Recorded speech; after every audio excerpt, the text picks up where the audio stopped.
What does Adorno's education after Auschwitz actually mean? And what does it mean specifically after Gaza? In this conversation, I speak with Dirk Moses about German memory culture, Staatsräson, and some of the uncomfortable questions of how Holocaust remembrance is being mobilized in universities, in politics, and in the silencing of dissent. This is a discussion about education, institutional power, and about what never again actually means. Dirk Moses, you're a renowned genocide scholar, historian, professor at City College of New York. Thank you for joining the podcast. Good to be with you, Arno. A few years ago, you, I think it's fair to say, started what is now known as like the so-called second historians debate, like the Catechism debate, which this obviously goes back to the so-called first historians debate, where infamously Jürgen Habermas and Ernst Nolte discussed the question whether the Holocaust was a singular event. So without anticipating too much, your argument basically revolved around the idea of singularity. And I'm wondering, looking back now, somewhat like 4 years after that debate, how do you kind of look back at this? What do you think has changed in the German debate, and how do you kind of perceive this? Sure. So there's a lot to unpack there, and it's good to be with you here so we can talk about these things somewhat in retrospect. Yeah. So many of your listeners will know that there's been an ongoing debate about these issues in Germany for a while. I mean, one domain is the academic domain, where there's a very sophisticated debate. German academics are plugged into international networks and colleagues, cherished colleagues and friends. Then you have the public debate, which is very different. Now, I myself was impelled to write this intervention on the Catechism in May 2021 because I was observing how colleagues and friends of mine were being treated in the German press, above all. So first there was the debate about Achille Mbembe in the middle of 2020. I don't really know Mbembe well. We've met once or twice. So I wouldn't call him a friend, but I was alarmed to see how he was treated with a racist contempt by various political and other actors in Germany in the middle of 2020 regarding the Ruhr Triennale invitation, which he never took up because of COVID and so forth. Because people had trawled through his work, and the few lines he'd written on Palestine and Gaza and so forth were dredged up and held against him as anti-Semitic, or at least anti-Israel. And those concepts are often fused in Germany as elsewhere. And then later in 2020, you had the translation of Michael Rothberg's, by then already quite old book, on multi-directional memory. Yeah, it was traduced disgracefully in the German press. So here you had this American Jewish author whose first book was on Holocaust literature.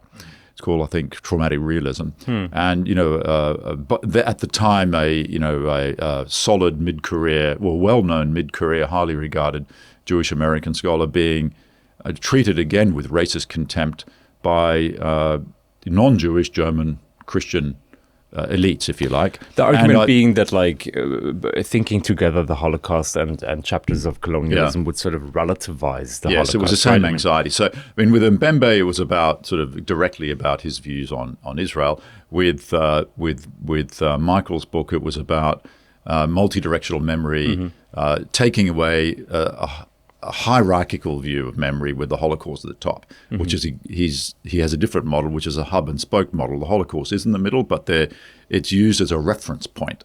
And his argument was less normative than historical, because many of the key chapters in the book are about the way various prominent figures in the 50s, in the era of decolonization, used the Holocaust as a resource to compare what was happening, say, in Algeria to what the Nazis had done, torturing people and so forth. So I watched these episodes with increasing alarm, and I asked myself, how is it that these editors of newspapers, prominent authors and politicians, Antisemitismusbeauftragte, think they have the right to treat people like this, who are just engaging in, I think, pretty good academic debate. And especially, say, a Jewish colleague like Michael, how do they think they have the right to tell him what correct Holocaust memory is? And then that's Michael and Jürgen wrote this article, I think in April. Jürgen Zimmerer, historian. Jürgen Zimmerer, important historian, German colonialism in Africa at the University of Hamburg, and who I've known for like 30 years. We were students together in Freiburg in the late 90s. He and Michael Rothberg wrote an article in Die Zeit called Enttabuisiert der Vergleich. So detabooized comparison. And they were then attacked in the same way.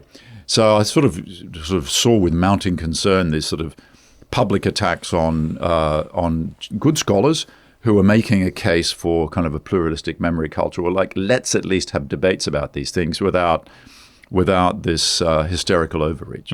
So I wrote this piece called The Catechism, which of course had a somewhat polemical tone, but it was trying to get people's attention, although I didn't think many people would read it, mind you. It was published in a sort of out-of-the-way Swiss historical online journal, Geschichte der Gegenwart, which is very good, but it's not der FAZ, it's not Die Zeit, it's not somewhere where all kinds of people read it. It's very niche, and in any event, it went viral for whatever reason. But the point for the listeners or your viewers now is that I said there are 5 what I call articles of the Catechism, sort of a Christian notion of a dogma or a doxa, but you could just say an orthodoxy, right? A public orthodoxy, which you need to adhere to if you want to have a public life. I mean, you can think what you like in private, but if you want to be on TV, have a journalistic career, political career, you need to adhere to these, or at least not violate them. If you just say nothing. So one of them is the uniqueness of the Holocaust. That's the first one, which you started with, Hanno. The other is that Zionism, anti-Zionism, anti-Semitism are the same, that the German version of anti-Semitism, redemptive anti-Semitism, a term that Charles Friedler introduced, which has a lot of analytical purchase, by the way, but that it's sort of unique and particularly German, that racism and anti-Semitism have nothing to do with each other. And finally, that Germany has this particular responsibility for the state of Israel, the Staatsräson. So that's become a much more common word since 2021. It was in the debate, but it's much more central. But I identified it then. So my intervention was you're right, historiographical, like, how do we discuss the Holocaust in relation to other mass crimes in history? But it wasn't an historiographical intervention. It was a political intervention using academic knowledge to make a point. I was trying to explain to people, why is it that there are these serial cancellations and, if you want to use the term, shitstorms in German memory culture in the public sphere? Right. Less in the academic sphere, although as our discussion elaborates in the next hour or so, we'll see how it has washed over into the academic world as well. Right. I mean, in a way, I think the genocide in Gaza and much of what we've seen in the past 2 years has been a sort of unveiling of, say, inclinations, tendencies, and characteristics that were quite present in the German debate previously, and some of which you just named as kind of the core parts of this catechism piece. But I'm wondering if you feel that something changed in the debate over the past 2 years, something clearly intensified in the way in which some of those attacks that you've been kind of alluding to earlier have become so much more routine. They have been directed not only at scholars such as Achille Mbembe in with pretty racist undertones, but also at prominent Jewish scholars, Masha Gessen, Nancy Fraser, many others. The list is long. Yes, it is very long. But at the same time, it seems as if the coordinate system, so to speak, that you laid out earlier, if you want to sort of take this for a moment, has slightly kind of shifted. Would you agree with that, or do you think there is some movement in the German debate at the moment? Well, you'll recall that when you were working at the Berliner Zeitung, you published an article of mine, I think in September 2021, where I said, we don't have a second Historikerstreit. We have a crisis of illiberalism. I mean, it was in German, obviously, but the term illiberalism was there. So my point was that we have a crisis of political freedom in this country, and that crisis has intensified ever since.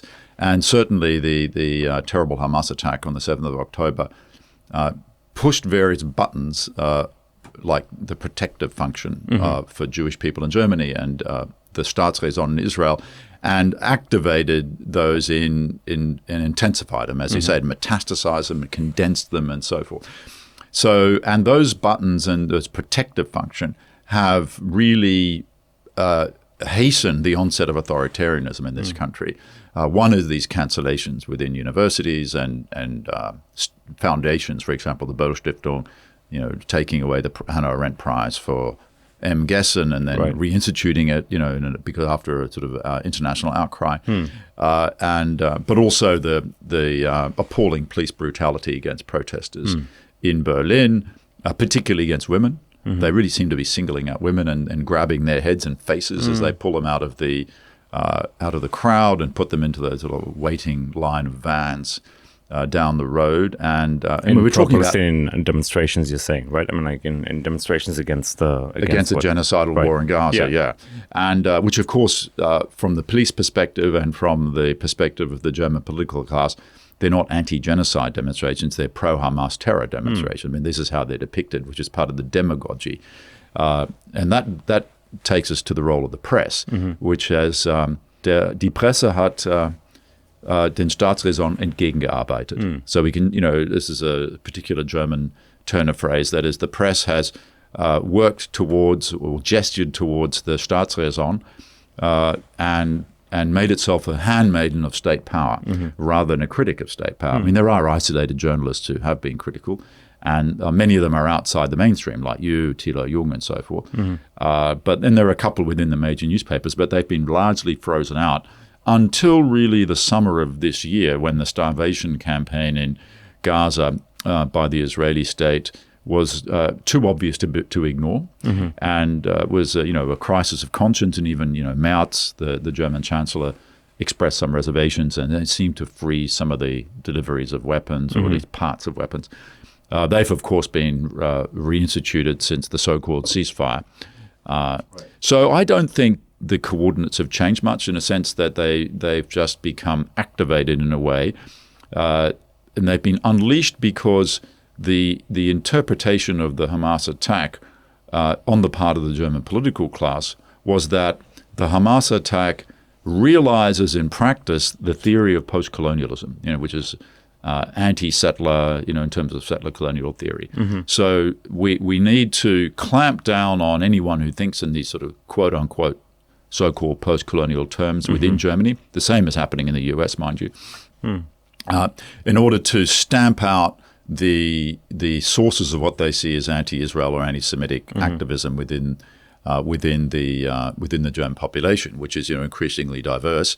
And we know that from the opinion polls that about 80% of Germans are against the war, and the German support of it. Whether they call it genocide or not, they are against it and see it as a massive crime of some type. And one could argue that the vast majority of Germans have learnt the lessons of the Nazi past, which is massive crimes against civilians, however you categorize them, as war crimes, crimes against humanity, genocide, illegitimate, and that and so therefore, German policy should not support that kind of attack on civilians. But the German political class has drawn the opposite perspective. And so we really have a crisis of democracy where the German political class, say about 20% of the population, which supports the war, have distended itself or cut itself off from the population. And that's leading to a crisis of confidence in the German media. Es gibt kein Vertrauen jetzt in den Medien, as they say in Germany, and there's been sort of endless chat shows about why don't people trust us anymore. I mean, it's pretty obvious. It's because people see what's happening on TV or on their phones, and then they see how it's reported in the German Leitmedien, and they see the difference, and they make up their own mind. And then the lack of trust in politics in general, which leads, unfortunately, to support for some unsavory extremist parties. Before I jump into the entire question about Israel-Palestine and how it's connected to a recent essay you published in a friendly publication called Berlin Review, just to jump back at this one more time, I was very struck back in 2021, 22 and so on, how kind of fervorously you were attacked as someone who supposedly wanted to kind of do away with German memory culture. I remember reading the term Schuldkult, which is infamously a term shaped by far-right actors and the AfD, people like Alexander Gauland, to sort of do away with any kind of perceived sense of guilt/responsibility. And as someone who myself, I published your work, but also the work of several other people thinking and writing about these issues, I find this very important to frame this discussion in a way that it becomes clear that we actually do not want to do away with responsibility. Like, it's as a non-Jewish German, I find it very important to sort of emphasize that as well. Yeah. How do you explain the kind of the attempt to frame you as that? It's a good question. I mean, a learning process for me, or experience, was that the media theorists who talk about the importance of frames and stock actors and sort of a drama which unfolds in politics is extremely accurate. So regardless of what you say and what you think you're trying to say, the media landscape is already pre-structured when you enter it. And for example, when the political class in this country is extremely worried about the rise of the far right, as they should be, right?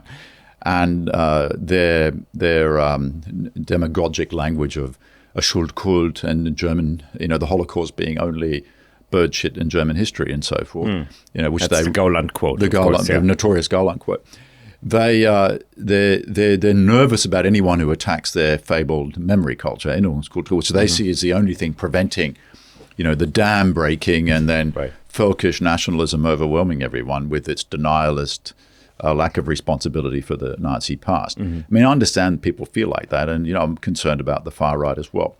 But so they would then see anyone who criticizing this as their memory culture, which deserves criticism, and we can talk more about why, as being then somehow a handmaiden of the far right and wanting to do away with the achievements of memory culture.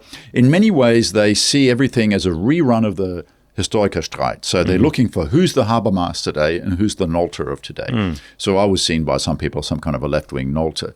So whereas Nolte wanted to relativize the Nazi past by playing it off with Nazi crime, with communist crimes, Stalinist crimes, Moses and these post-colonialists want to use colonial crimes as a way of sort of setting it off against the Holocaust.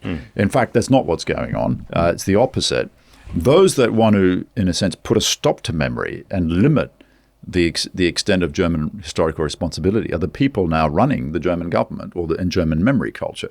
Because they say you can really only fixate on the Holocaust and not even that much on other victims of the Nazis, like Roma, so-called asocials, and many others, right? The tens of millions of Slavs who were killed. Genocide of whom were only acknowledged decades later. Late in the day in a very mitigated way, right? And the sort of pre-Nazi colonial racism against black people and so forth that continues today, right?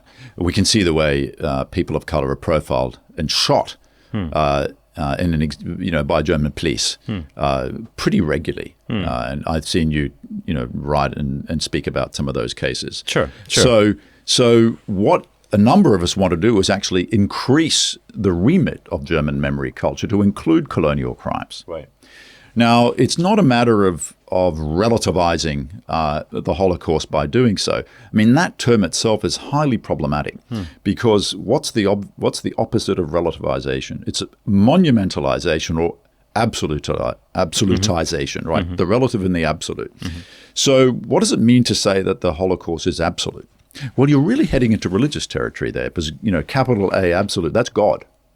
Okay. And is that what you're telling us? Are you saying that the Holocaust isn't divine? I mean, that's unconsciously people are heading into that direction when they say you're relativizing it. So that's what I meant by, using all this religious language I did because I do see a political religious energy. But is there a part of you that kind of understands, sort of to just contrast that a little bit, like, that kind of understands where that might be coming from, in the sense that like German society has suppressed that chapter of its own history, and it has suppressed its Which chapter now? The Nazi chapter or Yes. the colonial one? No, both. Yeah. But specifically the Holocaust has been so suppressed and so pushed to the margins for a long time. Yeah, until the 80s. Exactly. And Yeah. and most Germans have never to this day really seriously questioned their own implicity. Allegedly, they're all half Jewish, right? I mean, like there's a degree. All Nazi. But do you understand why Yeah. that level of difficulty to actually understand the extent to which how brutal the genocide of Jewish and other minorities was in Germany? It creates a kind of I do, and that's inner and I said, psychological confusion that Yeah. might incentivize something like religious terminology. Yeah, as yeah. I mean, I'm coming here as an analyst as much as not a recording angel and not a hanging judge. I mean, the political consequences of what's going on are appalling, but I'm also analytically interested in why is it like that. And the historian in me, the social scientist in me as well, is interested in just explaining how we got to this. Yeah. And what I say to colleagues as well, who are sort of arguing for a happy ending to German history, is that we have this great memory culture with the Holocaust in the middle, so to remind people of what their grandparents or great parents did. And I go, why do you think that a event as traumatic as the Holocaust, which everyone acknowledges as the extent of its traumatic impact on individual lives and on the life of nations, on the Jewish people, the German people, etc. Why do you think that could be tamed by, a memory culture of a state, a successor state? It's such a catastrophic event that the memory is always going to be catastrophic and is literally going to drive people crazy, or at least some people, to excess. Because it overwhelms people. I mean, if you lie awake at night and try to think of all the children the Germans murdered, we're talking millions, right? Of the 5 or 6 million who were killed, like a good proportion were children, right? If you try to imagine the circumstances in which they died, you can't go to sleep at night. So imagine what it's like for their descendants, those who survived, right? And then living in Germany. I can't imagine actually what it'd be like to live in Germany as a Jewish person. Whether your grandparents were affected directly by the Holocaust or not. There were a lot of Jewish people in Germany from, ex-Soviet countries and, obviously survived there, but had to deal with, anti-Semitism in the Soviet Union. So, why would you expect people to be calm and generous and not paranoid about things? And the same with the German political class. It's constantly looking for signs of a new Nazism coming. Unfortunately, while they accurately identify it with the AfD, they projected the new Nazis coming danger onto migrants and called it imported anti-Semitism. Right. Now, I know when you look carefully at the statements of German politicians, the centrist ones, they do often talk more about the AfD than so-called imported anti-Semitism. But when Merz was in the White House and on Fox News in the US recently, all he talked about was the imported anti-Semitism. It was when asked by a journalist, so what about all this new anti-Semitism in Germany? He said, well, it's imported from the migrants. Well, I'm sure so that shows you what they really think. I'm sure it's also like a good way to connect with Trump, right? I mean, that's kind of a shared assessment on the part of like the far right in the US as well. So I'm wondering about your reading of Adorno. Like the essay you wrote is called, it's a bit of a tongue twister. Yeah, tongue twister too. It's called Education After Gaza, After Education After Auschwitz, which in and of itself, like using Gaza and Auschwitz in one sentence is a provocation. It's already scandalized a lot of people.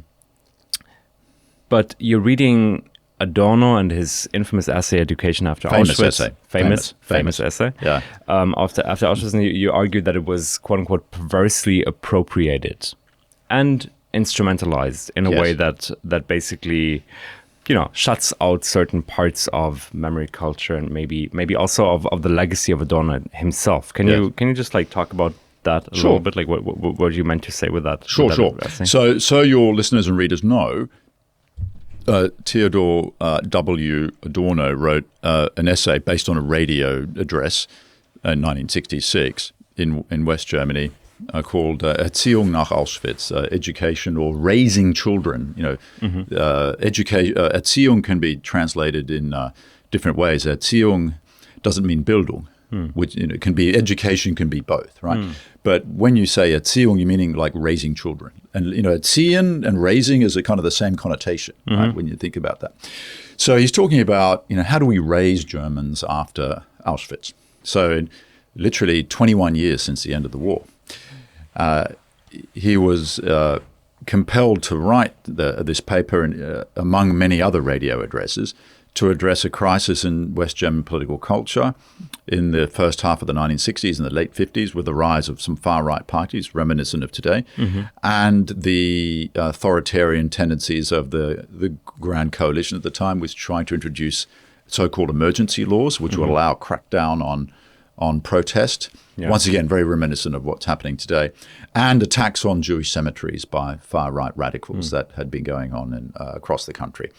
So he saw a real crisis, and he argued that while we can't change the material basis of the capitalist economy that the West German state is part of, and therefore the sources of what he called barbarism, because of course as Marxists of a certain type, the critical theorists of the Frankfurt School linked fascism to capitalism, in complicated, mediated ways we won't get into now.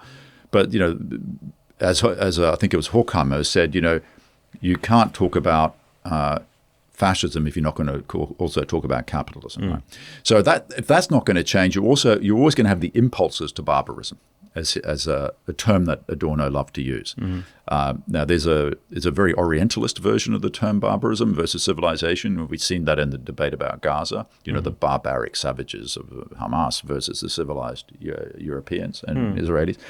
But there's a socialist version as well, which goes back to Rosa Luxemburg, who in 1915 talked about socialism or barbarism. Right. So either we get them of socialism or the barbarism of the First World War, which is, an imperialist, capitalist, intra-capitalist war from their perspective. Great essay, great reread. Yeah. So he's very much in that tradition, right? Yeah. And so we want to prevent the new barbarism in West Germany. And no one knew how the story would end, right? We didn't know that it would prosper and to become until recently a stable, solid democracy, with lots of great liberal and social democratic attributes. That's why people want to come and live here, right? Now, he argued that while the impulses to barbarism can't change, we can at least try to tame them so that Germans are less likely to follow barbaric orders. They weren't inoculated in the 1940s. They did follow those Nazi orders. So how do we prevent that? Well, let's raise them properly. So we need to have an education system, an education curriculum, which will tell against the impulses to follow orders blindly and so forth. Okay, and he mentioned a couple of attributes that worried him in Germany in the mid-60s. One was a masculine hardness or Härte. So there was a masculinity issue. Another was a tendency of people like that to ruthlessly finish off people. I mean, there's a terrific, chilling German term called fertig machen, to finish people off, and which is nihilistic, genocidal connotations, really, right? And he was particularly concerned about people who were busily trying to organize everything to please the boss. Okay? And he thought then we need to have an education system that tells against these kind of attributes, right? So, and above all, he was concerned by what he called bürgerliche Kälte, the bourgeois coldness. Right. Capitalist societies tend to atomize people and disconnect you from your neighbors and so forth. And he thought this kind of coldness was implicated in the callous way in which Germans let their neighbors be carted off to camps during the Second World War. So the Jewish neighbors above all, but Roma and other neighbors. And they were you were blasé about it, and perhaps you even could get their apartment and their furniture, and benefit from it. So that was his analysis. And I was shocked also to find in there that he said one of the grave problems is this obsession with Staatsräson. And he uses that term in 1966. And he says we have to resist it, Widerstand or Resistenz. I forget the exact word he used. And it's translated as resistance. So there I saw written nearly 60 years ago an essay which speaks to us today. Mm-hmm. And I thought of a thought experiment. What if Adorno was alive today? Because I was living in Frankfurt at the time. I was a guest at a research institute in the summer of 2025. I was walking around the University of Frankfurt where there's an Adorno monument and a Horkheimer street and research institute incarnating their tradition and so forth. What would Adorno say to the current strain of events? What would he say about the student protests? Because of course he was involved in dialogue with the student protests in 68. Right. So what would he say about them today? What would he say about the German support for the war, the genocidal war that Israel's conducting in Gaza, etc.? What would he say about the authoritarianism that's developing in Germany? Because these were the same trends we saw in the 60s, which he opposed. Right. So I ran a thought experiment that he would be appalled by these, although he himself did not subscribe to what is now called post-colonial theory. You didn't really have that in the 60s, but you had anti-colonial thinkers like Fanon, but he wasn't interested in those. But his theory of barbarism, which allowed him to connect Auschwitz, the bomb, Hiroshima, and Vietnam, which was, of course, going on at the time in the 60s. Right? I think that people often forget that he did that, but he wouldn't equate these, but he related them. It's this relational thinking, which I think Rothberg is also trying to do with his multi-direction. It's not equation. It's saying that they're all different manifestations of approximation. It's comparison. It's not necessarily saying this is the same thing, but it's not like bringing it in a dialogue with each other. Yeah, and it's also that they're different manifestations of an historical catastrophe that modernity and capitalism that unfold in the conditions of modern capitalism and modernity, right? Yeah. They just written his book on dialectic of enlightenment after all. In any event, these manifestations of barbarism would allow him, I think, would precondition him to be appalled by what's going on in Gaza and the German support for it, even if he wasn't anti-Israel. Like he was never he wasn't an anti-Zionist, nor was he a fervent pro-Zionist, right? He never went to Israel despite repeated invitations, but nor did he, want the Arabs to win in 1967 and, wipe Israel off the map and so forth, throw Jews into the sea with this kind of rhetoric, right? So he had a kind of patrician distance from these kind of things. So I think it's easy to see that people like he, Horkheimer, Marcuse, would have seen what's happening today as modern barbarism and been chilled by the German enthusiastic support for it and seen in it the bürgerliche Kälte, which he had identified in the 1960s. You had the Härte, the manly hardness, the remilitarization of Germany. You had the fetishization of Staatsräson, about which he warned in the 60s. And you had the bürgerliche Kälte about the bourgeois coldness and callousness about all the all the Gazan civilian casualties. Right. Well, in the article, you specifically relate this type of what you call, or what Adorno framed as bourgeois coldness, and I think it re-emerges in the Dialectics of Enlightenment later this term. And you also, interestingly, related back to Eleanor Sterling, who also uses the different terminology. Yes. But you related to instances of the past 2 years that have become, among people like, may I say us, as in people who look at such tendencies in German society from a critical angle, famous, such as the speech Annalena Baerbock gave in front of the Bundestag, saying, of course, civilian infrastructure can become a quote-unquote legitimate target if Hamas terrorists use it to hide it underneath, sort of easily echoing the kind of Israeli propaganda talking point. She does, yeah. But she says it with a real passion too. It's not just what she says, how she says it. Right. Yeah. So it's a Ruhmesblatt in der deutschen Geschichte. Yes. So but this kind of bourgeois coldness, or in other words, indifference, which connects to the things you said earlier, this kind of manliness, virility, hardness, is that something specific about Germany, or is that what partly also maybe enabled or facilitated the things we've been seeing over the past few years, you think? It definitely does facilitate that and accentuates it. And the Staatsräson, which is why he was so opposed to it, encourages these nefarious, regressive tendencies. These are noticeable in all societies, right? Well, this is not just a German particularity. There's just German versions of these things, right? And Adorno was living in Germany. He was German. Germans had perpetrated the Holocaust, had supported the Nazi regime. So that's the main context for him. And Germany is a second important, most significant arms supplier for Israel, and a very important diplomatic support in the UN and within the EU. I mean, even though the Germans were sort of slowing the arms supply at some point because of public opinion in the summer, they made sure to block any EU, emphatic action on that. So without German diplomatic support, Israel would be much more isolated than it is. So, the question is, what does a real critical theory of this phenomenon have to tell us today, right? And one of the elements of the article is also that the normative orders version, where normative orders being a research sort of cluster or institute in Frankfurt, with which Habermas is affiliated, Jürgen Habermas from the Historikerstreit, right? Of course.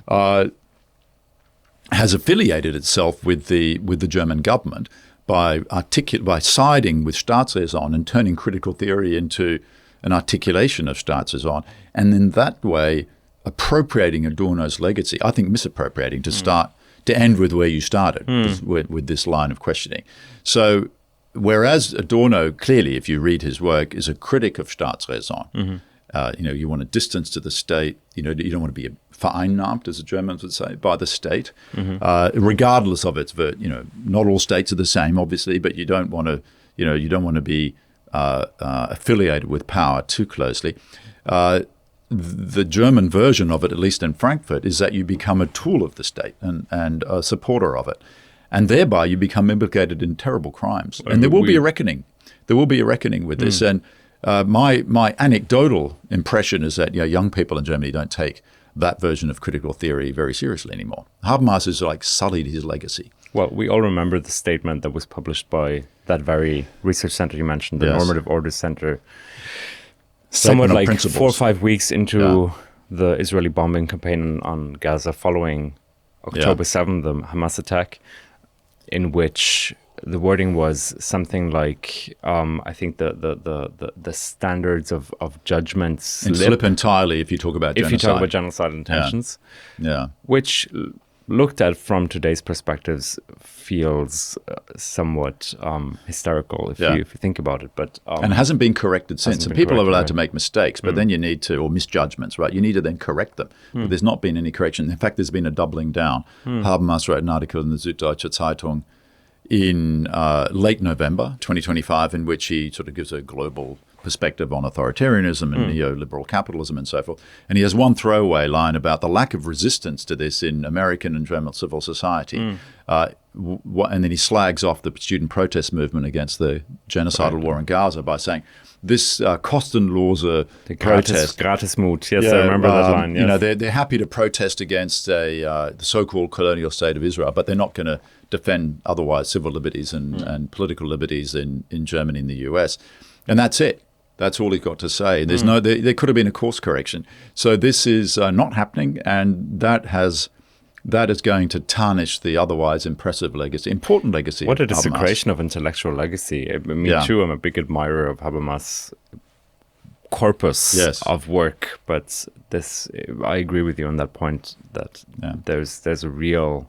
But I'm coming back to what you just said. I wanna understand how did we arrive there? Because Erinnerungskultur, memory culture in Germany hasn't always been a state-incorporated tool, as you say. If we take this analysis for granted for a minute, like it's saying it is a tool to implement broader geopolitical aims, how did this happen? Because in the 80s, it actually was a countercultural movement.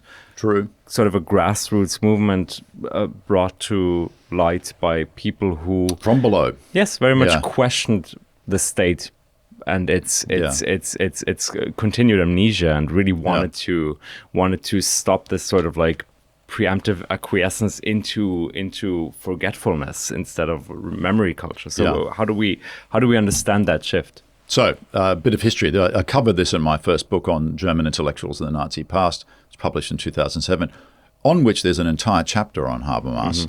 And I interviewed him. I went to his place in Starnberger See, in the late 90s, and spent half a day with him. And so we've corresponded about these issues over the years. So I studied this period very carefully. I was living in Germany in the second half of the 90s. I was studying in Freiburg and went around and interviewed people like Habermas and Ernst Nolte and many other important historians and intellectuals at the time. Many of them are no longer with us. Habermas is an incredible figure. I was born in 1929 and still going strong, still publishing impressive articles. You may disagree with them, but that someone in his mid-90s is so sharp. That we can appreciate. Yeah, it's really impressive. Terrifically impressive. In any event, so I remember the Historikerstreit, which you mentioned before, which is 1986, is part of this questioning of the state ideology of the core government. So you had a conservative government from the early 80s to the late 90s. And it tried to institute, you'll recall, a geistige moralische Wende. So that is a spiritual historical turning point or change against the hegemony of the Social Democrats from the late 60s to the early 80s. You were under Helmut Schmidt, and Brandt, you had these long Social Democratic governments at the federal level, which tried to institute a kind of a cultural change as the 68er generation entered teaching professions, universities, the so-called march through the institutions. Right? And this was bitterly resented by conservatives because they felt they were losing control of their culture, of the Leitkultur, as these younger radical generations entered into the professions and so forth. And they did institute, as Habermas calls it, a fundamental liberalization of German culture. So it was less authoritarian, still pretty authoritarian, mind you, but less so than the past. And you had in that same period in the 80s, as this sort of that and successive generations abandoned the idea, if you like, socialist revolution and moved into cultural reform. They became more interested in the Holocaust, less as in terms of fascism theory, where it's sort of just a moving part in an anti-capitalist project, and actually interested in the victims, which were actually not the center of attention in the 60s and 70s from the student movement. There wasn't really an interest in the victims of the Holocaust. In fact, there was some sort of, in the anti-imperialism of elements of the student movement, the far left of it then became terrorists.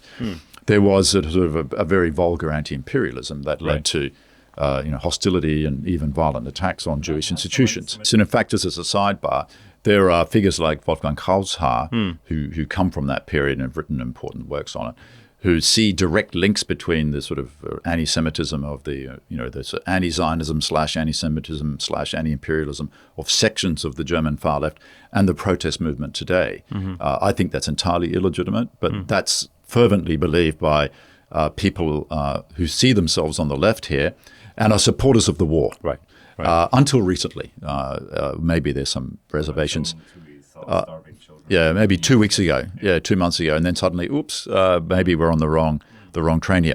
Now, back to the 80s. So you had a lot of Bürgerinitiative, people in local towns and villages thinking, what, wasn't there a synagogue where the supermarket is? Or under the car park, wasn't there a Jewish cemetery? And then doing local history. And you had this history from below movement that developed outside formal historical professional context. And people were putting up, memorials and street signs and so forth. And in the late 90s or the middle of the 90s, you had a series of very important scandals or formative scandals. You had the Goldhagen debate. You had the debate between Ignaz Bubis and Martin Walser. You had the debate leading into the decision of the Bundestag for a memorial to the murdered Jews of Europe. That sort of took up the whole second half of the 90s.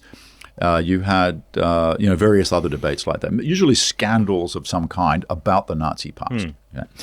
And there were still some sort of really old Nazis floating around or people who had some kind of connection to the regime. So there was this development from memory of the victims, but also a purging mechanism or cleansing action against any residues of the Nazi regime.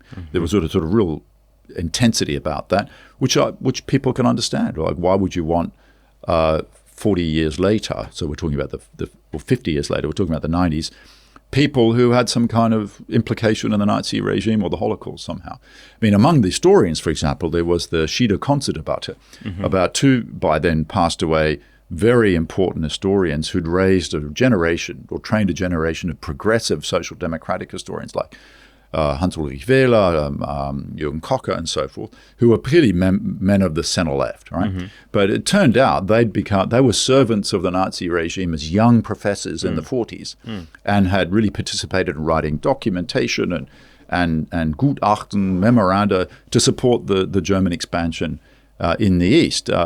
It doesn't mean they supported the mass murder of millions of Jews and Slavs, or maybe the Slavs. There was the Generalplan Ost was a massive plan to depopulate East Central Europe of Slav. Maybe 40 million should be starved to death.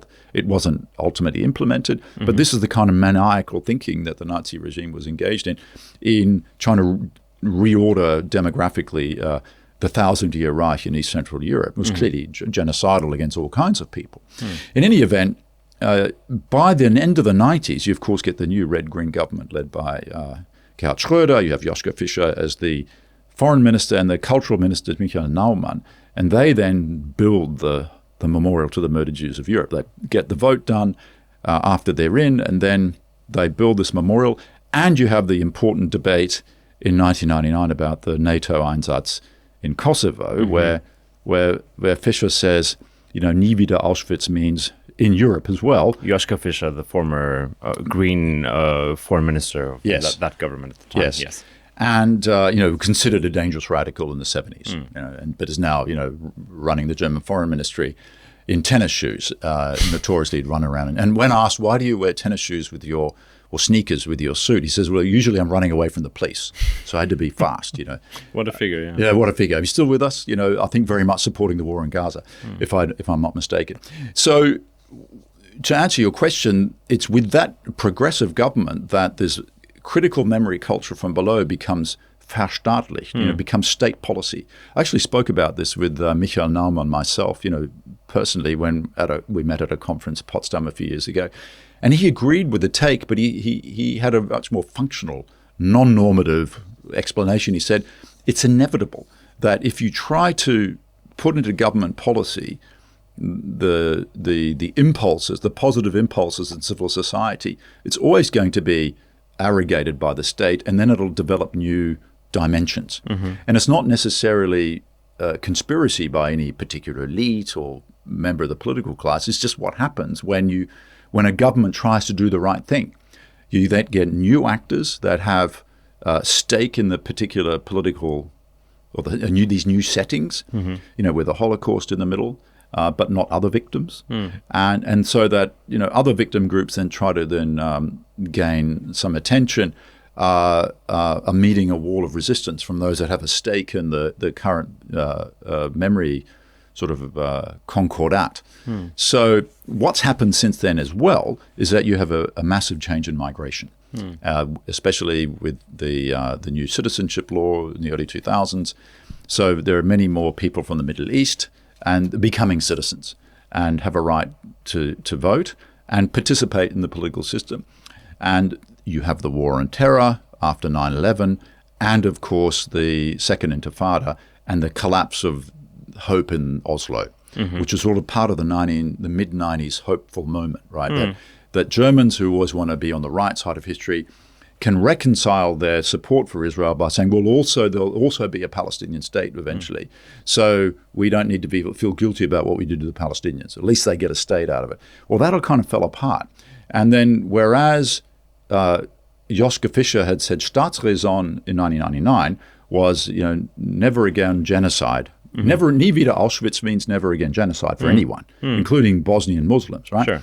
9 years later, you get Angela Merkel in the Knesset in Israel saying, nie wieder means, or if you like, Erziehung nach Auschwitz, to go back to Adorno, means that the security of Israel alone is part of Germany's Staatsräson. So a universal commitment in 1999 under the Red-Green coalition, under Merkel becomes a very particularistic one. And we've had basically a degeneration since then. I see. So you're saying basically if I understand you correctly, it's an accumulation of different events, trends, historical events, contingencies that come together in this type of like statization, if you may, like the kind of appropriation of a memory culture into an official state ideology that really hardens it into one direction. It is. And meanwhile, the civil society is still very vibrant. Let's not forget Willkommenskultur in 2015, where ordinary Germans, animated by a sense of historical responsibility, welcome the Syrian and other refugees who come into the country in 2015. Right, and often explicitly argued against the backdrop of saying this is our historical responsibility as the culture that came out of the Nazi regime. Yeah, and that's only 10 years ago. Yeah. Now, a lot's soured since then, but it's not only because, people feel disappointed. In many ways, the integration is highly successful. Most of the refugees or migrants have gotten jobs, and their kids have learnt fluent German, or becoming German citizens. I think seen in the long and medium term, this is, and even in the short term, is despite particular instances of friction and misunderstanding, this is extraordinarily successful. Of course, the people in the AfD don't think so. They want mass millionenfach migration now. If you look at the debates at the youth AfD conference on the weekend, sure. Right? But leaving that aside, they don't represent everyone in Germany yet. You still now have an enormously fecund and creative and morally interesting and energetic civil society movements. For example, to rename colonial monuments, named after colonial heroes, street signs and so forth. But now it's about colonial memory, right? But that is being now squashed or mitigated or limited by state institutions. Well, of course, like Wolfram Weimar has repeatedly, and the Bundestag is going to vote on this or discuss this as we speak, but has repeatedly expressed the fact that he's not willing to include German colonialism within the official memory concept of the state, and that he is very much, one could say, radicalizing or thinking. It's basically the opposite of multidirectional memory. It's one-directional memory. Let's keep the hierarchy intact. In which the singularity of the Holocaust, which is undoubtedly true. I mean, it was a singular historical event with its own specific features, is really used and capitalized as a political argument. Yeah, well, he to basically save money, right? I mean, like, I'm curious what you make of this, but like, I think they really believe it as well. So, but it's always financially fortuitous. So, when the previous cultural minister, Claudia Roth, tried to introduce a culture concept, especially for the museum world, the Gedenkstätten, the former concentration camp grounds, which are turned into memorials and museums, where school children go and see the exhibitions, and very important places, and I've visited many over the years. When she tried to pluralize that, very much in the spirit of Michael Rothberg's work, to include the German Democratic Republic, the DDR, German colonial memory and migration experiences, he was firmly rebuffed by the directors of these museums. Now, there may have been some aspects of the document that was produced by a ministry which, you could have quibbled with, right? But there was just a full-throated rejection of the entire idea of any reform. And that's what I mean by setting. So the museum landscape was in a way nationalized after the year 2000, and there was much more central government money flowing in rather than just local cities, communes and states, because they're dotted all over the country, right? And so it was much more amenable to steering from the center. That can be good, that can be bad. Now, once money is invested in setting up all these Holocaust exhibitions, so students can come and see it, which I utterly support, mind you, right? Make that clear. Making room for others means but this is a zero-sum game. You only have so much space in these places. You need to train the guides in new areas of expertise to guide the students. That costs money, right? And if you have an investment in a particular model, well, the last thing you want to do is tip it upside down and integrate others. And have to reduce the Holocaust, right? Sure. So it was repelled, her initiative. And now we have a much more radical one that's going back in time to sort of a real Holocaust centrism at the exclusion of all other German crimes. Yeah. This is exactly what we're talking about 4 or 5 years ago. And of course, others have been talking about in the past. I mean, activists have been complaining about this for many years. It's not as if I was the person who was the first to say this. Yeah. For some reason, the article I wrote complaining about this and analyzing it 4 or 5 years ago gained attention. But other people have been saying this for a long time. I'm struck about something you said earlier when you spoke about the wave of migration coming into Germany and like the way in which I think much of these debates about memory culture are also debates about like what a German pluralistic society may or should or can actually look like.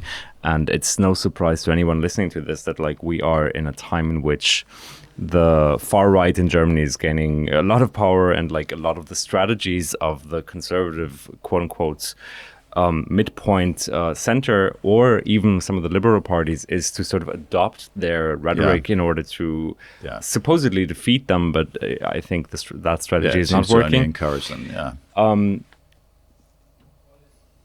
In terms of memory culture, it seems so interesting, and there's been a lot of research on this, how migrants coming into official memory sites supposed to kind of identify with the perpetrators instead of the victims, even though that might be their more kind of instinctive inclination. And this research has been done, but how do you look at this kind of constellation of memory culture vis-a-vis migration policy and the idea of Germany as a kind of, multi-ethnic society as opposed to a white supremacist society? Yeah.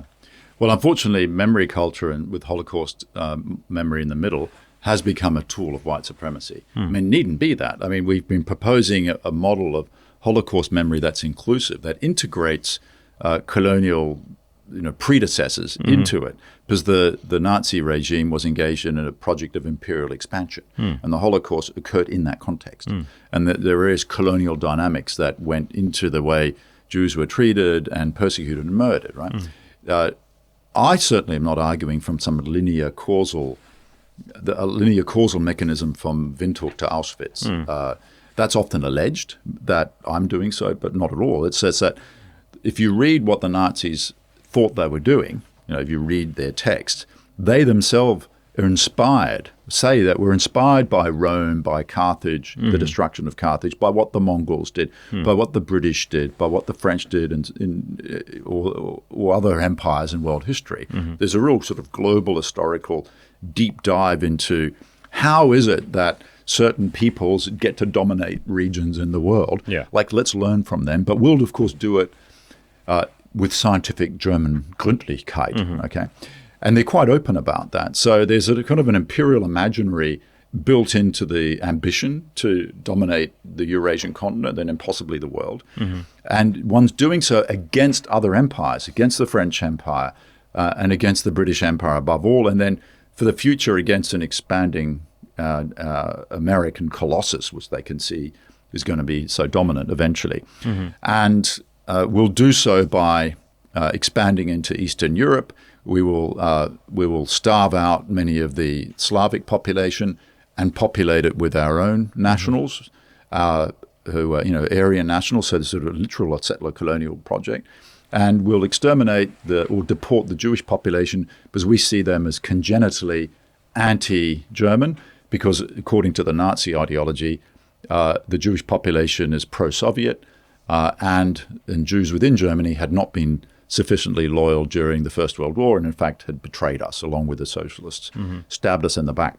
I mean, these things actually aren't that very complicated to understand. I mean, if you study the way imperial elites have thought in other contexts, you can see that Nazis are just a radicalized version of that in the circumstances of the end of the first half of the 20th century.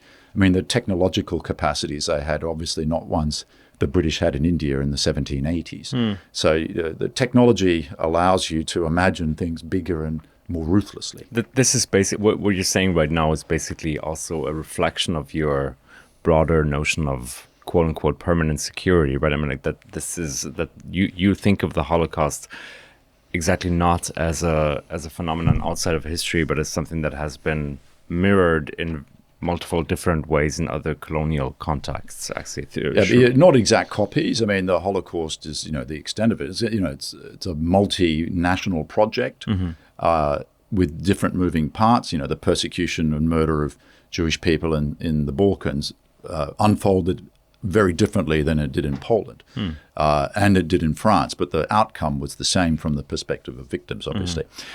We can talk about maybe permanent security shortly, but I was giving you a very long-winded answer to your question about colonialism and memory and the Holocaust. Right. So I think if the Holocaust is understood as condensing toxic potentials within Western or global modernity in the first half of the 20th century, which include anti-Semitism, which include racism against all other kinds of people, which include the will to dominate and create an autarkic society,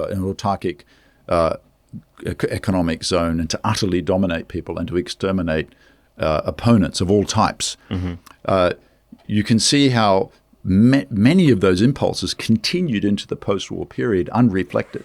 For example, the laws against the criminalization of gay people, homosexual people, they weren't revoked until decades later. Right. And the prejudices against Roma people persist until the present day. Of course. And et cetera, et cetera. Vergangenheitsbewältigung or Erinnerungskult illuminates one aspect, only one very important aspect of what the Nazis did, which is the Holocaust and the focus on anti-Semitism, quite rightly. But it's a necessary but not sufficient coming to terms with the Nazi past. So I think a full accounting for the Nazi past would include the historical predecessors, like the colonial genocides, which helped energize the Holocaust in some ways, right? And the prejudices and structures that persisted into the Federal Republic. And how do we the point is, that's what Adorno was talking about. Like he says, these structures are still with us, right?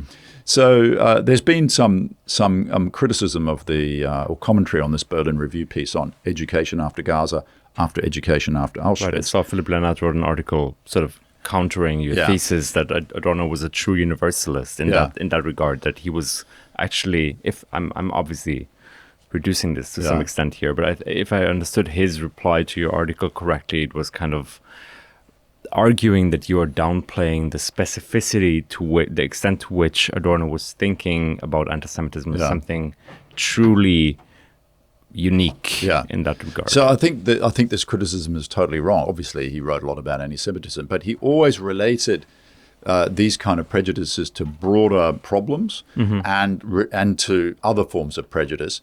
And as I said before, in his lectures from the mid-60s, and also in the text Education After Education After Auschwitz, he talks about the bomb, or Hiroshima and Auschwitz, as both being manifestations of sort of the barbarism of the Second World War. Right. And in these lectures, which I've just mentioned, which he was giving at the same time in the mid-60s at the University of Frankfurt, he talked a lot about Vietnam. They were often somewhat throwaway lines, like he didn't give long exegesis on these. But for him, it was just a matter of course. It was taken for granted that you interrelated these. You didn't equate them, but they had their specificities, obviously.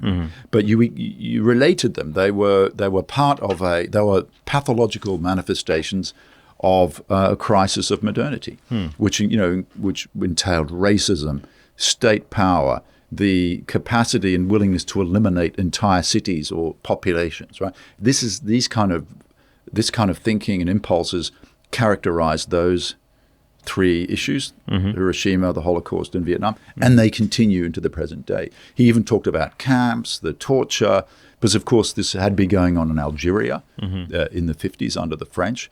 The British had a brutal counterinsurgency in Kenya. I mean, this is all in the 50s as well. So this is like living memory, lived experience for these kind of theorists. And they obviously draw connections between the Second World War and the way so-called liberal empires were behaving after the war. That didn't mean they wanted Israel to disappear. And that seems to be the only point that some of these critics have, is that sort of they dig around into the text and say, in a letter, an unpublished letter from Adorno to so-and-so in 1963, he says he's really worried about Israel. Well, yeah, it's true, and I say so in the essay, but that doesn't mean he would approve of everything that's done by Israel and its supporters to eliminate Palestinian resistance and the right to self-determination. Having read Adorno myself, I doubt that as well, but I don't want to go too much in the weeds of like the argument, counter-argument kind of structure, but people are welcome to do this. They can read it up online. What would an education after Auschwitz, after Gaza, as you put it in the essay, look like? One in the sense that doesn't actually play a zero-sum game, that doesn't reduce one atrocity, one genocide, one specificity onto another, that actually manages to combine those things without flattening out the difference, which is very important. So, in the end, this is just a little journal article, not an academic article. It's a magazine article where you can throw some ideas in, but can't give a definitive answer. Yes, but it does anticipate a potential future better memory. I try one thought experiment, because incidentally, in this essay, Erziehung nach Auschwitz, Education After Gaza, Adorno himself says, I can't give you the entire program of what that would, but I'll just give you some impulses. Like he himself is somewhat agnostic about it. He wrote, negative dialectics and stuff. He wrote big books afterwards, right, or based on these lectures and so forth. But the thought experiment I engage in to allow people to start thinking about what an education after Gaza should look like is that why is it so difficult to imagine that the honor, the commemorative honor that we accord to Anna Frank, a Jewish girl born in Frankfurt, and once again Frankfurt's a center here, who then escaped with her family to hide in Amsterdam, was then betrayed and then died of typhus in Auschwitz. Why is her, and it took, of course, decades for her story to become so popular, and for her to be memorialized, if you like, in an educational institute in Frankfurt. There's the Anna Frank Bildungsstätte or something like that. So, why is it so difficult to imagine that honor being accorded to Hind Rajab, the little Palestinian girl who was shot with 355 tank bullets or rounds in a car, in Gaza, and her plaintive phone call asking for help is recorded, and you find it on YouTube with the subtitles. Unbelievable story it's that has unbearable. hardly been reported on in the German media environment. Well, exactly. And when you do, as I've sort of run this argument by various people, they say, "Oh, you're engaging in a blood libel. You're saying that Israelis are, ritually killing non-Jewish children." And I go, well, why do you raise that? I mean, this is an empirical fact. This isn't some myth, right? And she's a stand-in for 20,000 other children, at least, right? And many more children who've been maimed by having their limbs, removed, amputated, without anesthetic, and others who are mentally, maimed, and those who'll have radically reduced life expectancy. So it's not just at 20,000. This is such a cold figure that people bandy around. It's a massive moral catastrophe. I mean, human catastrophe for them and moral catastrophe for Germany, which is co-responsible for this. And so when you raise this issue, people say, "Oh no, you're engaging in blood libel." So any education after Gaza has to reckon with that blockage. Why is it so difficult for Germans and maybe people in America to imagine put in one frame, Anna Frank and Hind Rajab? Now they were murdered in different circumstances, so which I needn't elaborate. People know. So we would need to fill in the background. Like what Hind Rajab was killed in the course of an armed conflict. She was sort of caught in the middle of a firefight, if you like. But it wasn't sort of some accidental killing. Right? She laid there for hours, and attempts were made to contact the Israeli tank that was that gratuitously engaged in this killing. Right. So there's racism against Palestinians involved and so forth, and the inability of the German, I don't think the German population, I think they understand, but the German media and political landscape to really register that's the blockage. Now,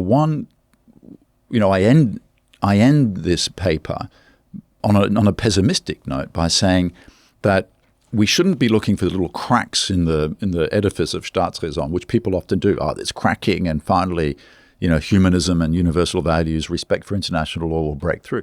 Oh no, there's a doubling down on Staatsräson to snuff out any sense of recognition for what happened to Hind Rajab and the German culpability for it.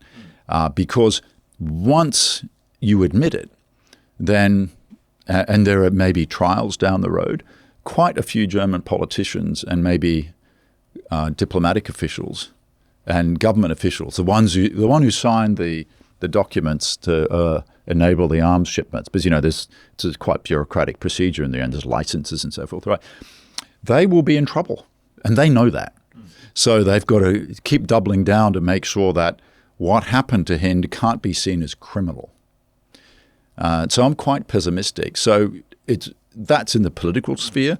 What happens in the intellectual and academic sphere is another question. And there are plenty of people in Germany who are alive to these things, but they're condemned as Hamas supporters, or post-colonialism has become a dirty word in this country. Of course, but post-colonialism is already kind of an inverse to anti-Semitism, according to some writers in the German feuilleton. And I think I say this with a degree of cynicism, which I sense in some of the sentences you were saying today as well. But of course, this is doubly frustrating also because anti-Semitism is a real issue in Germany today, and it's bigger than it maybe has ever been before in the post-war period. But it's interesting to me because some of what you say, of course, you don't have a perfect recipe for what this memory culture will be, but some of the things you say really point to the way that I understand them, to the degree that we understand these atrocity as universal atrocities that can occur in any given time and context. And that's something that I take away from your essay and from this conversation as well, that there is a real calling for a new kind of understanding of universalism. Is that correct in a way? Yeah. And how about respect for international law? Yeah. So the German government has always, of all parties, has always talked a big game about respect for international law, the legacy of Nuremberg, right? Support for the International Criminal Court, let alone the International Court of Justice, which is a UN court. In front of which Germany has its own proceeding now, like with Nicaragua. Which that resist bitterly, obviously. Complicity to genocide, yes. So, as soon as the ICC slapped indictments on Putin, they were full support for that.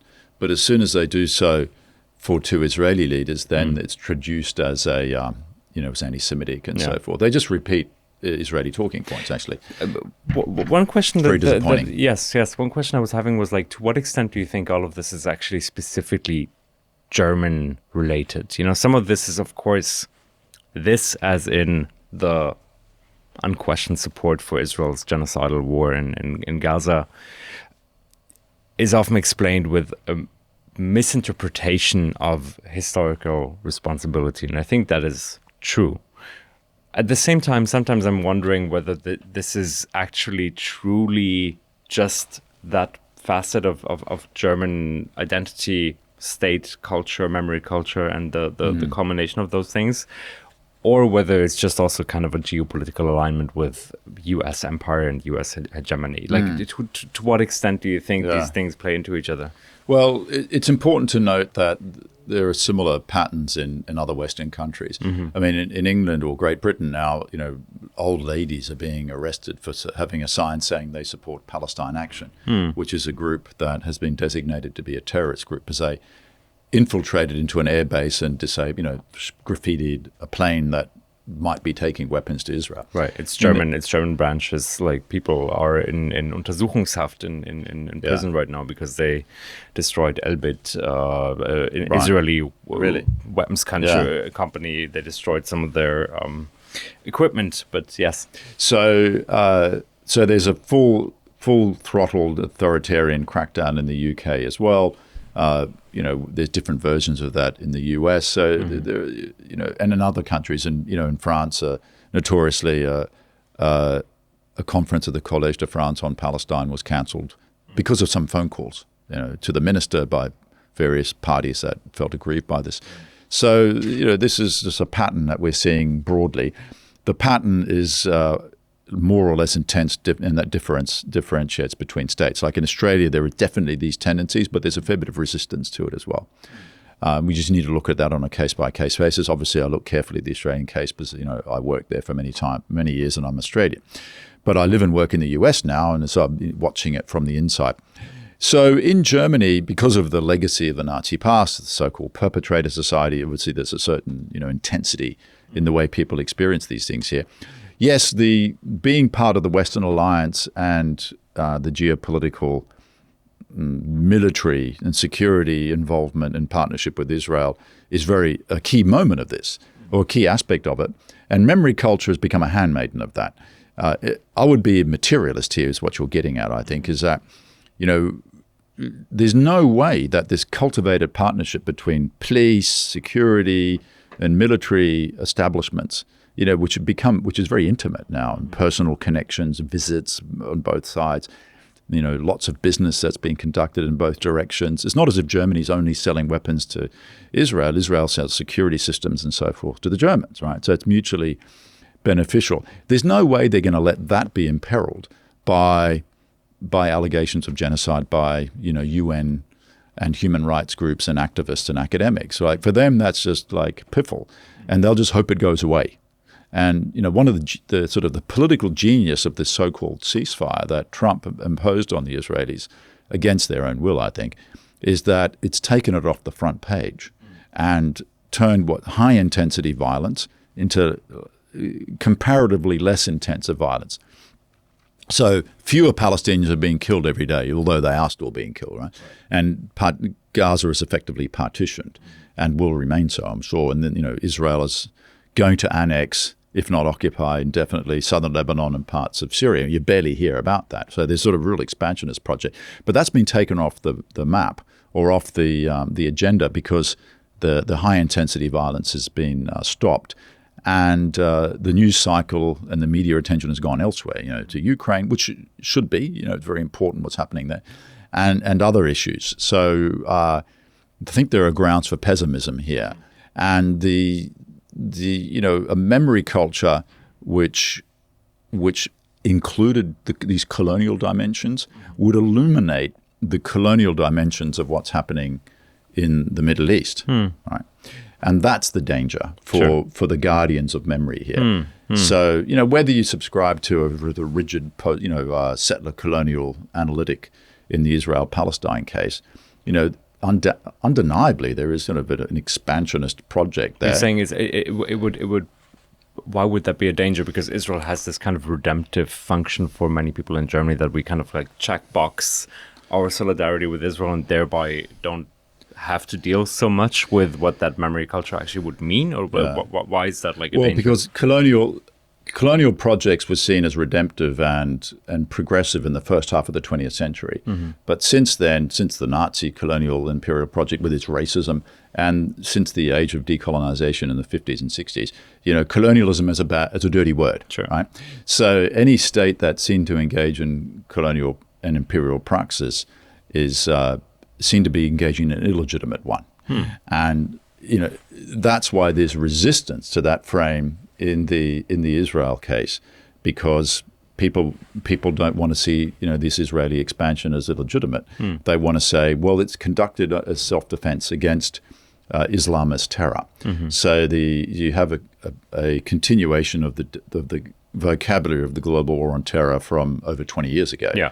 So if the source of the problem is solely Islamist terrorism, and Israel is just engaging in legitimate self-defense against that, then we don't have a legitimacy problem. In fact, we need to crack down on supporters of, Islamist terrorism in Germany.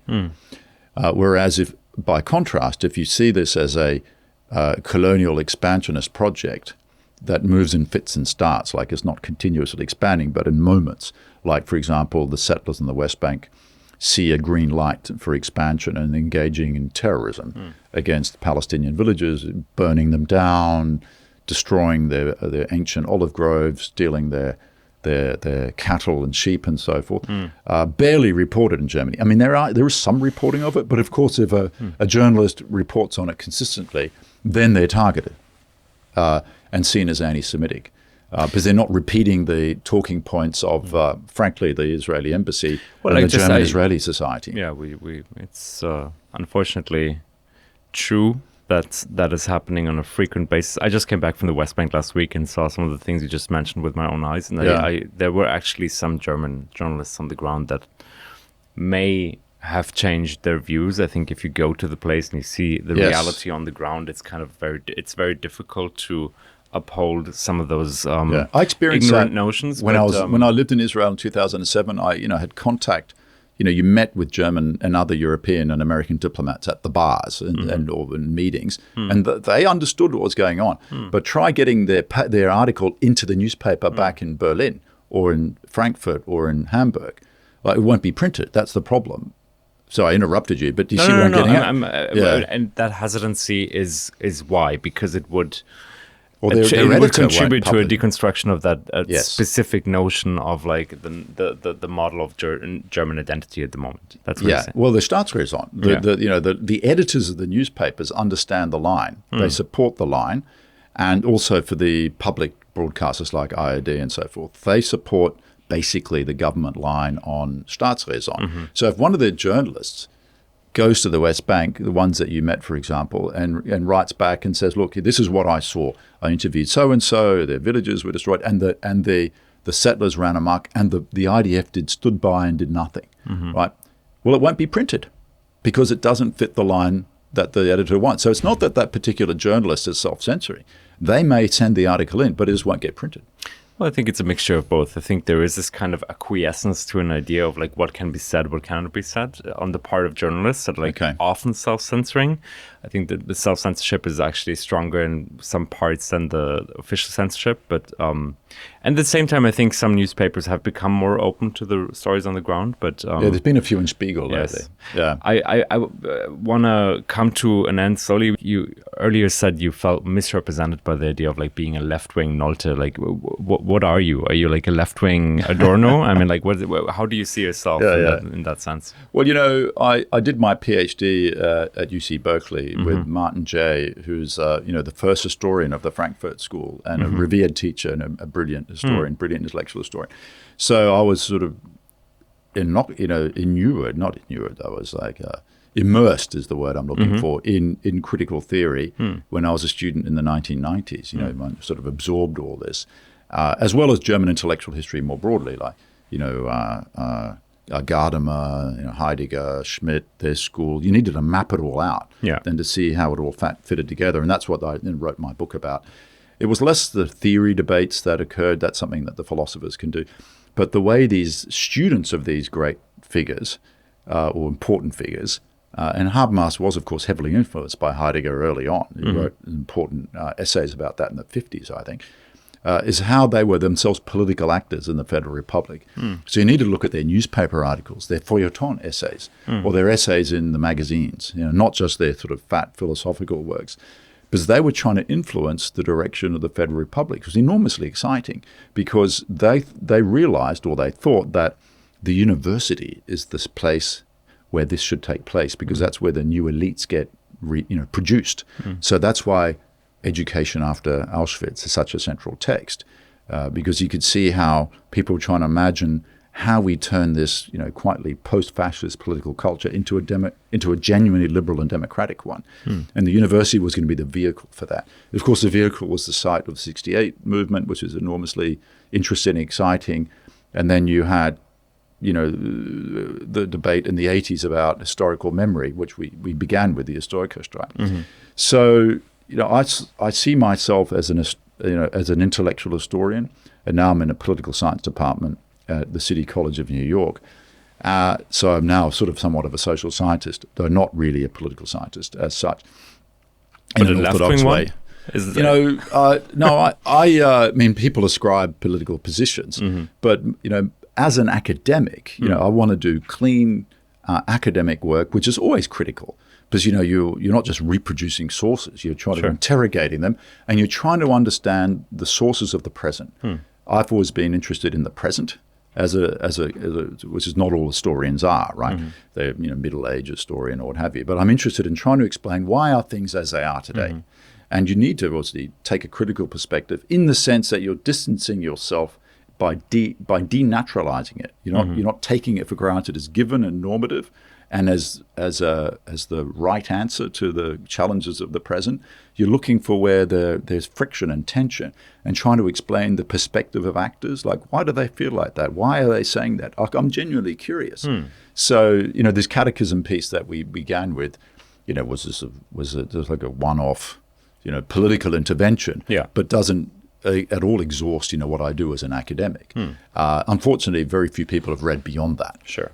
So, as I said, I wrote a long book, 12 chapters or something, about German academic and political culture in 2007. It's like a long, long time ago. So that's something that I've been immersed in. So I like being in Germany. I like the seriousness with which Germans debate the Nazi past and their political present. I mean, it's a great sort of social science experiment and social psychological experiment. Like, how does a very sophisticated Christian political culture digest what its grandparents did, or parents, what have you, depends on your generation, not that long ago, and integrate that and try to make amends or not make amends, deny it, admit it.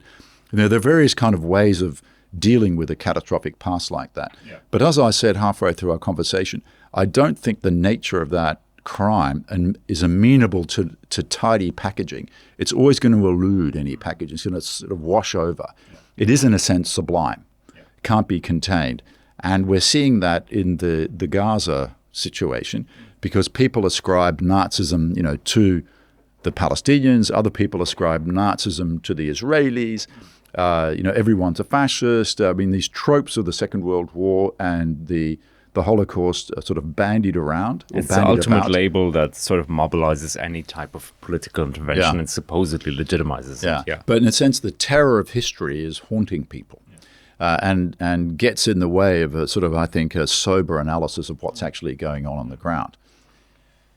Well, I think your articles, however one might normatively assess them or read them, are everything but boring. They're always carrying a sense of provocation, and they certainly create debates that have been illuminating, even if people who argue sort of vehemently against your positions might not admit. But I think these are discussions that are incredibly important, and that's why I'm super grateful for not only your academic work and the fact that you have made those repeated kind of interventions into German memory culture. I think sometimes it takes like an outsider to see some of the kind of underlying falsities or blind spots. Exactly. That's the right word. And I'm very thankful you were here. Thank you so much. Good to talk with you, Hanno. Thank you for joining us for this conversation. Nullpunkt is produced by a small team of freelance journalists. We receive no state funding, private investment, or sponsorship. This means that we can be truly independent, but it also means that we're counting on you to support us so we can continue our work. You can do that by sending us a monthly donation via Patreon. Please click the link in the episode description to sign up, and we hope that you'll join us for our next episode in 2 weeks' time. Thank you.